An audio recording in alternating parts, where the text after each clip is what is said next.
Vous regardez New Soir, merci de nous rejoindre pour la suite avec le plateau de l'invité. Surtout, merci de votre fidélité. En Libye, une médiation est en cours pour mettre fin à des combats dans l'ouest du pays. C'est le sujet du jour que je vais aborder avec mon invité, le journaliste et écrivain Luma Gloire Kemayou. Bonsoir et Bonsoir. bienvenue. Merci, bonsoir.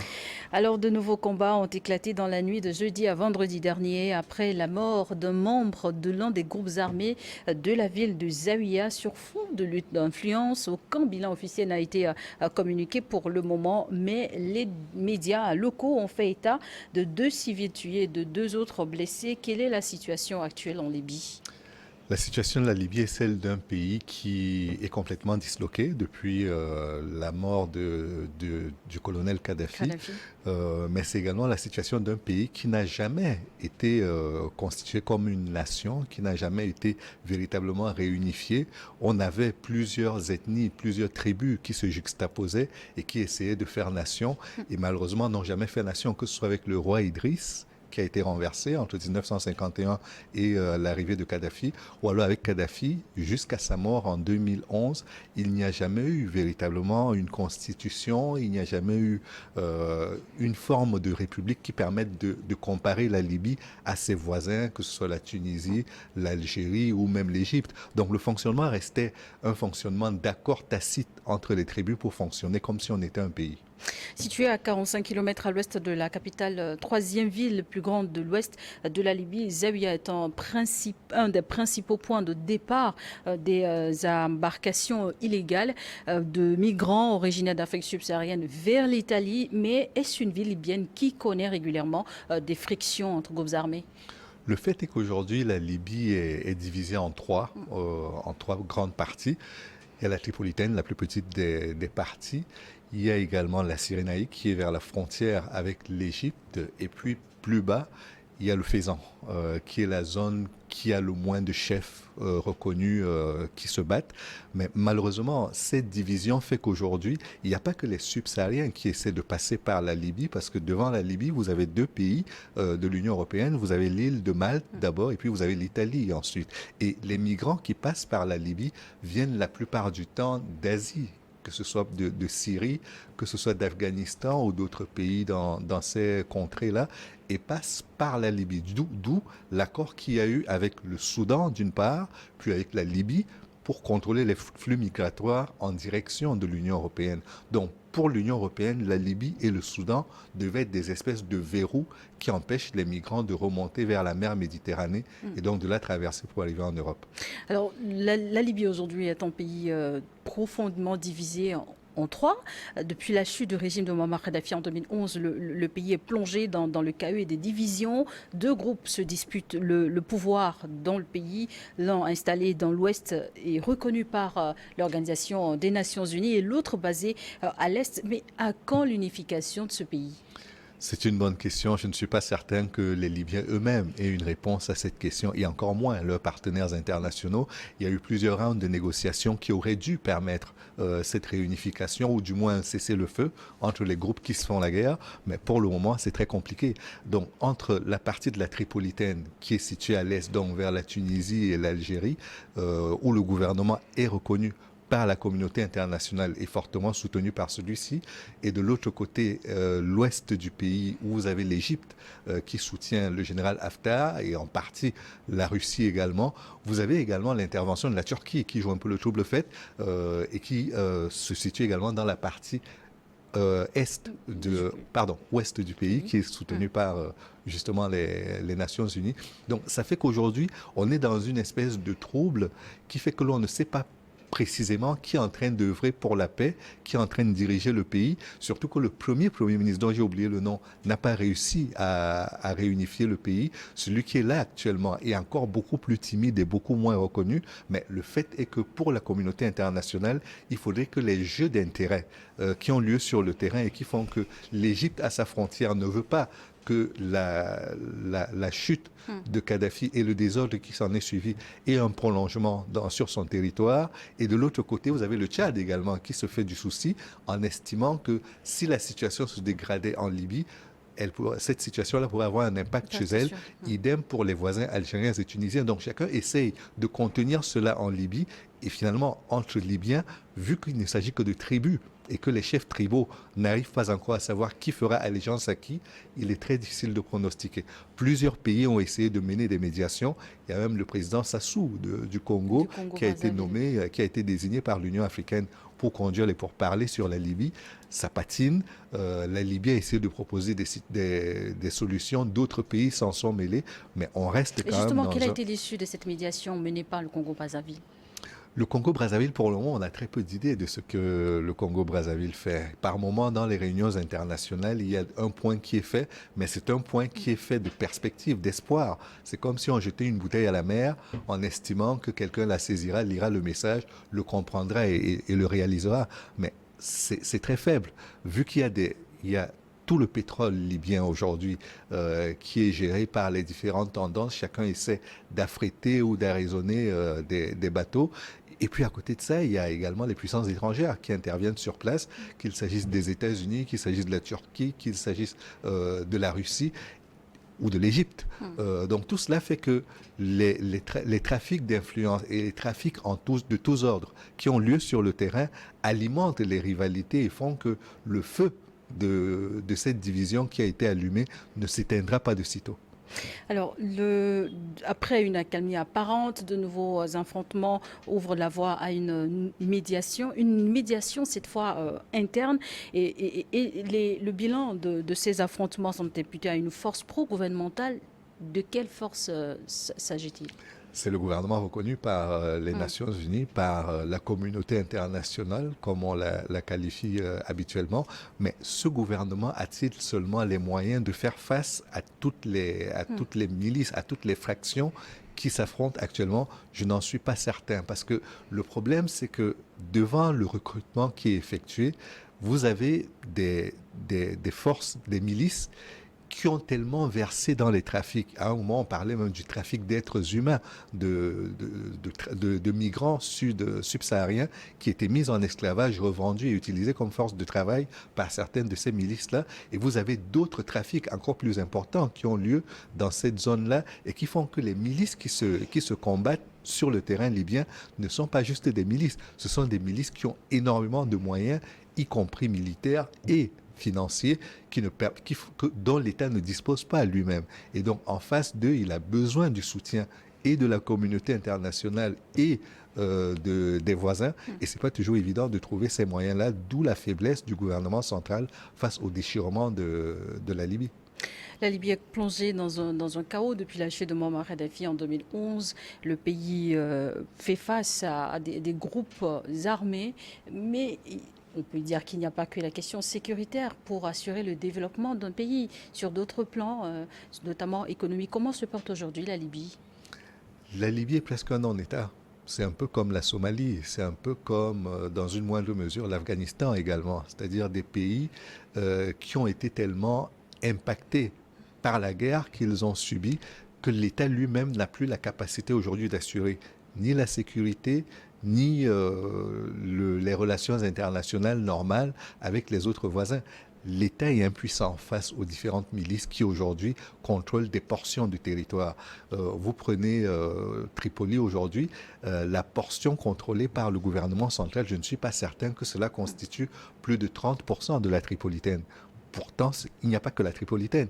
Il y a encore le Fezzan qui est très grand, et puis il y a de l'autre côté la Cyrénaïque qui est aussi très grande. Donc si dans un pays comme celui-là, la part de territoire contrôlée par le gouvernement central est faible et qu'il n'a pas les moyens d'imposer le respect ni sur cette partie-là, ni dans les parties où il n'a aucun contrôle, l'espoir il est faible de voir la paix et la réunification revenir. Mais si les médiations engagées ont échoué ou il y a encore d'autres médiations en cours, aujourd'hui, y a-t-il d'autres stratégies pour trouver une résolution à ce conflit libyen?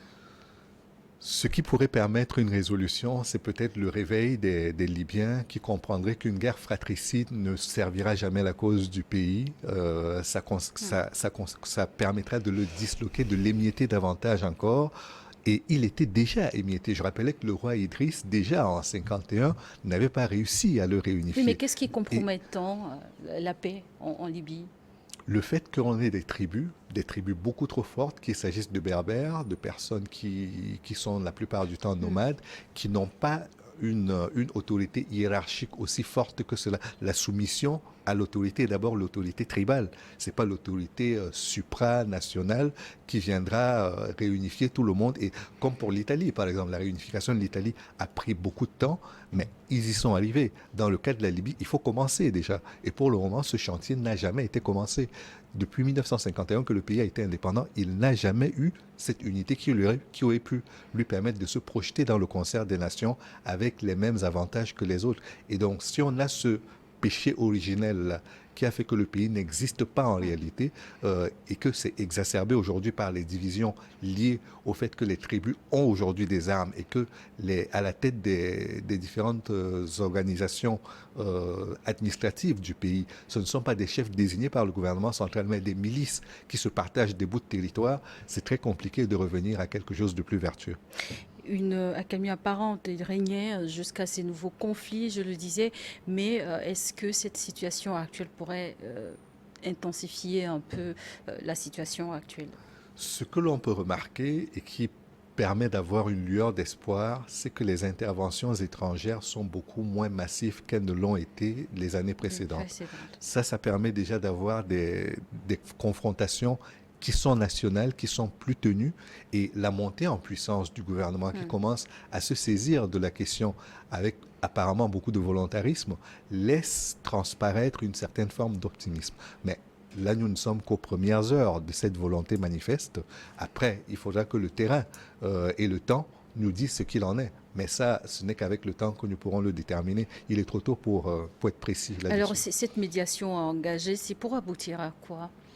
C'est pour aboutir d'abord à un cessez-le-feu, qu'il n'y ait plus de tir ou de pour rivalité. Prévenir une flambée de violence? Pour éviter, pour atténuer la violence déjà, et si possible l'anéantir, qu'il n'y ait plus de violence du tout. Et une fois qu'on aura atteint ce stade-là, il faudra arriver à installer des autorités qui seront légitimes parce que désignées soit par le Parlement, soit par le peuple qui l'aura élu et qui lui aura donné le pouvoir, délégué le pouvoir pour diriger les territoires et contribuer à la réunification du pays. Alors, c'est vrai, c'est une médiation interne, mais Luma Gloire, sait-on qui conduit cette médiation et quel est le plan d'action? Pour le moment, c'est le Premier ministre qui conduit la médiation. Il la conduit avec les autres autorités qu'il a désignées, qui sont sous son autorité, si vous permettez la tautologie. Et donc, avec le concours des Nations Unies et de l'Union africaine, espérons que cela ira dans le sens d'un apaisement des tensions. Alors, puisque nous parlons de la Libye en France, l'ex-président Nicolas Sarkozy est mis en examen pour corruption passive, financement illégal de campagne électorale et recel de fonds publics libyens. Les charges liées aux allégations selon lesquelles son équipe de campagne aurait reçu jusqu'à 50 millions d'euros du régime Kadhafi. Le parquet a ouvert à nouveau le dossier. La Libye attend-elle quelque chose de ce procès? Non, la Libye pour le moment n'attend pas grand-chose du procès. Peut-être que les enfants de Kadhafi, enfin ceux qui sont encore vivants, attendent d'en savoir plus, notamment sa fille qui est en Algérie ou bien son fils qui est retourné en Libye. Peut-être que eux, ils s'attendent à ce que la vérité soit dite, mais pour le peuple libyen dans son ensemble, je ne vais pas dire que c'est un non-événement, mais il n'est pas aussi crucial que la volonté de reconstituer un pays qui vive comme les autres pays du monde. Et puis à côté de ça, même en France, l'enjeu du procès, il n'est pas si important que ça, pour plusieurs raisons. D'abord, c'est une affaire qui est très complexe. Il y a eu beaucoup de retournements de situation dans le dossier, des accusations qui ont été faites, des témoins qui se sont dédits au bout d'un certain temps.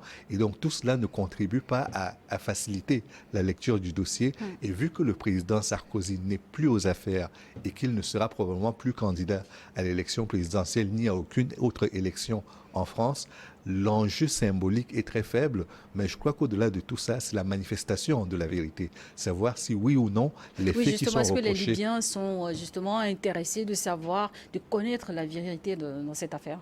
Vous savez, Le président Sarkozy a été considéré à un certain moment comme le libérateur, puisqu'il a aidé à renverser le régime Kadhafi. Kadhafi, le président considéré comme un dictateur. Voilà, donc quelque part, il a été accueilli avec, avec les autres intellectuels qui avaient contribué à cette cabale contre le président, le colonel Kadhafi. Ils ont été considérés comme des héros qui ont permis de renverser celui qu'on considère comme le tyran. Mais après cela, il y a des comptes à régler.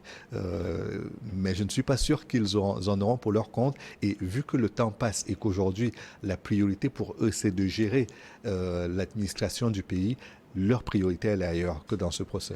C'est vrai, Nicolas Sarkozy, vous le dites, n'est plus aux affaires, mais bien que le colonel Kadhafi soit mort depuis plus d'une décennie, son ombre plane sur la carrière politique de Nicolas Sarkozy. Mais est-ce qu'il y aura, l'issue de ce procès aura un impact sur sa personne? Oui, je crois que ce sera important parce que pour beaucoup d'Africains, il est important de faire la lumière sur les conditions dans lesquelles l'argent est parti. On parle beaucoup de France-Afrique et généralement quand on parlait de France-Afrique, c'était les mallettes d'argent qui partaient des anciennes colonies africaines vers la France et qui permettaient de financer les campagnes. Ça, c'était presque connu. On savait qu'entre les anciennes colonies et la France, tous les partis étaient concernés, qu'il s'agisse des socialistes, de la droite ou même de l'extrême droite. L'argent du financement des campagnes électorales et des partis politiques en France venait d'Afrique. Mais on n'imaginait pas que cette corruption-là concernait également des pays comme la Libye, qui n'a aucune histoire de colonisation avec la France. Et donc, dans ce cas-là, ne serait-ce que pour l'éclatement de la vérité, la manifestation de la vérité, et pour que le droit soit dit, il est important que toute la vérité soit exposée et révélée. Et que risque-t-il, Nicolas Sarkozy, si jamais il est reconnu coupable des faits qui lui sont reprochés dans cette affaire? Je crois que c'est son honneur qui en souffrira, mais aujourd'hui, il n'est plus à cette considération près. Alors, la chute du régime Kadhafi est provoquée par une révolte populaire qui s'est transformée en conflit armé international. Aurait-elle favorisé, selon vous, Magloire, la prolifération des groupes djihadistes et islamistes dans la région du Sahel, jusqu'au Sahel aujourd'hui? Oui, la connexion, elle est évidente pour plusieurs raisons. D'abord, il y avait les supplétifs de l'armée de Kadhafi qui étaient constitués d'abord de Touaregs, ensuite de beaucoup d'autres mouvements militaro-politiques qui utilisaient la Libye comme terrain d'entraînement et qui étaient pour Kadhafi comme une espèce d'arme de dissuasion massive. Et donc, quand il a été renversé, non seulement les armes qu'il avait dans son arsenal ont été utilisées par ces milices qui étaient les supplétifs de son armée, mais elles-mêmes ont pu récupérer une grande partie des armes qui avaient été distribuées par les pays de l'OTAN, la France, l'Angleterre, l'Italie et tous les autres pays voisins qui ont accompagné la France dans cette attaque suivant la résolution 1973 qui avait été d'ailleurs à laquelle on avait tordu le cou puisqu'il s'agissait juste de conserver une zone, une no-fly zone au-dessus de la Libye, mais qui s'est transformée en résolution pour des attaques sur le sol qui ont débouché sur l'assassinat de Kadhafi. Donc tout cela a fait que non seulement l'arsenal militaire de Kadhafi a été livré aux Touaregs et à tous les autres supplétifs, mais également toutes les armes qui ont été distribuées ont été mises à la disposition de ces milices-là et elles sont redescendues vers le Sahel et ont amplifié le mouvement d'instabilité qui avait déjà lieu et qui a donc débouché sur la situation que nous connaissons aujourd'hui, la déstabilisation des pays du Sahel et la crainte pour les pays du Golfe d'être atteints également. Et quand je dis les pays du Golfe, je pense au Ghana, je pense au Bénin, je pense au Togo, qui sont également atteints par ce phénomène, voire la Côte d'Ivoire un peu plus loin. Oui. Alors, de nouveaux combats déplorables ont éclaté ces derniers jours en Libye entre groupes rivaux. Une médiation est donc engagée, menée par le Premier ministre, vous le disiez tantôt. Mais quel succès peut avoir cette médiation, vu qu'il y a des mésententes entre les leaders du pays? Le premier succès, c'est que ça redore le blason du gouvernement. C'est-à-dire qu'enfin, il se considère comme un gouvernement national. Il n'est plus le gouvernement de la Tripolitaine uniquement. Il est également là pour ceux qui sont dans le Fezzan, qui sont dans la Cyrénaïque. Et c'est tant mieux. Maintenant, il faudrait que ces efforts-là soient appuyés par les différents partenaires de la Libye et appuyés par tous les pays qui ont eu partie. Quand vous parlez de partenaires, vous pensez spécifiquement à qui? Moi, je pense que déjà les pays de l'OTAN qui ont mené cette guerre contre la Libye et contre le Kadhafi devraient assurer le service après-vente en aidant le gouvernement à rétablir son autorité sur l'ensemble du territoire. Pour moi, c'est un devoir. Ce n'est pas une option, c'est un devoir. Ensuite, il faudrait que les pays de l'Union africaine qui aujourd'hui sont en train de proposer leur médiation pour la paix entre la Russie et l'Ukraine, contribuent également à cela. Et la Ligue arabe, qui est basée en Égypte, qu'elle s'implique le plus lourdement possible pour que cela se réalise. Mais vous savez, l'une des grandes difficultés qu'on a dans le Maghreb, ce club de 5 pays qui ne s'entendent pas, c'est que l'Union du Maghreb arabe n'a jamais fonctionné. Et donc, si l'Union du Maghreb arabe ne peut pas fonctionner, le principe de subsidiarité qui fait que quand l'Union africaine intervient, elle qu'est-ce qui fait ça? Qu'est-ce qui constitue sa faiblesse? Ce sont des rivalités interpays liées notamment à la question du Polisario, liées également à la question du leadership par rapport à la gestion des relations avec les pays d'Afrique subsaharienne, liées à la volonté d'être les partenaires privilégiés de l'Union. La gestion du Sahara, oui. Voilà, des Sahara, oui. Il y a le Nil bleu et tout ça. Ouais. Donc, ça fait que le Nil bleu, c'est un peu... Le barrage de la Renaissance aussi qui a été un dossier... Mais là, cette question de l'Union du Maghreb arabe, je pense que l'Union africaine devrait s'en saisir le plus rapidement possible parce qu'on ne peut pas avoir un territoire aussi important qui va du Maroc jusqu'en Libye et le laisser sans union. Et je parle du Maroc, mais il y a la Mauritanie qui a quitté la CEDEAO pour rejoindre le Maghreb. Il faudrait que ces pays-là arrivent à s'entendre et que sur le plan du fonctionnement de l'Union africaine, cela permette de mettre en place des mécanismes de fonctionnement simples et réactif. Et au niveau de l'Union africaine, encore une fois, nous ne pouvons pas uniquement nous projeter dans la résolution des problèmes ailleurs. Nous ne pouvons pas également, dans la gestion de nos conflits, estimer que nous avons la capacité d'intervenir, mais que nous attendons que le Conseil de sécurité ou bien l'Union européenne finance les actions. Il faudrait qu'on soit suffisamment inventif pour trouver les moyens de financer nos missions militaires, de financer la pacification des pays qui sont en conflit et d'avoir des armées qui peuvent se projeter, non pas que pour faire des coups d'État, mais également pour rétablir la paix et la sécurité dans les pays. C'est également un pays qui a une relation de partenariat avec la Turquie, où le dirigeant aujourd'hui est mis à mal dans les urnes, qui doit aussi faire face à un second tour de la présidentielle. C'est du nouveau, ça. Après 20 ans de règne. Oui, non, mais en plus, le président en Turquie avait une fonction presque honorifique.